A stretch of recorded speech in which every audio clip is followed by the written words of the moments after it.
का हो? अरे ठीक ठाक बाड़ू की ना हो? ठीक है बतावा। अरे माई बाऊ सब ठीक हुए ना?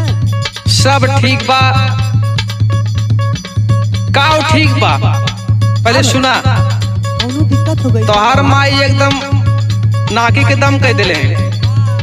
जब सुना तब तो हट्टर रट्टर लगा लाला माई माई। का माई माई हो बोला था? सुना अच्छा, अपने मैया के तरफ ज्यादा बोलेला तो का करे, हमके भी आएगा उनके लेला तो हमार कुछ ना देखे के हालत होके। तो सुना पहले, हे भावैना राजा तोहरे माई के चलनिया, भावना राजा तोरे माई के चलनिया, भावना राजा तोरे माई के चलनिया। सुनत हुआ? अच्छा अच्छा, खूब निका क्यों है? सुना पहले, सुनावा। तू तो इतने दूर हुआ ये का हाल जानत हुआ? हाँ हाँ खूब जाना थी। हे भावैना राजा तोहरे अरे माई के चलनिया हो, माई के चलनिया। अच्छा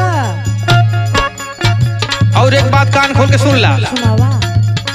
कहीं ता सुधार लेतिन अपन रहनिया, कहता सुधार लेते अपन रहनिया, कहता सुधार लेते अपन रहनिया। सुनत हुआ? अच्छा तोरे काले से हम माई के कहीं अपन चलन सुधार। सुना पहले, हमें का उ कहा ले। अरे गांव के लोग का कहीं रे पगली? सुना पहले, सुनावा। एक कहीं ता सुधार लेतिन अपन चलनिया हो, अपन रहनिया। अच्छा हे देवेली गारी हमके कहली नगिनिया, देवेले गारे हमके कहले नागिनिया, देवेले गारे हमके कहले नागिनिया। अच्छा ये बताओ, बतावा। जब जाना थी कि बूढ़ पुरनिया हवा तो उन लोगन के मुँहे का लगेली, कौनो काम रहे तो चंदीस भाई से और जैक्सन भाई से कह देवल कह दिए लोग।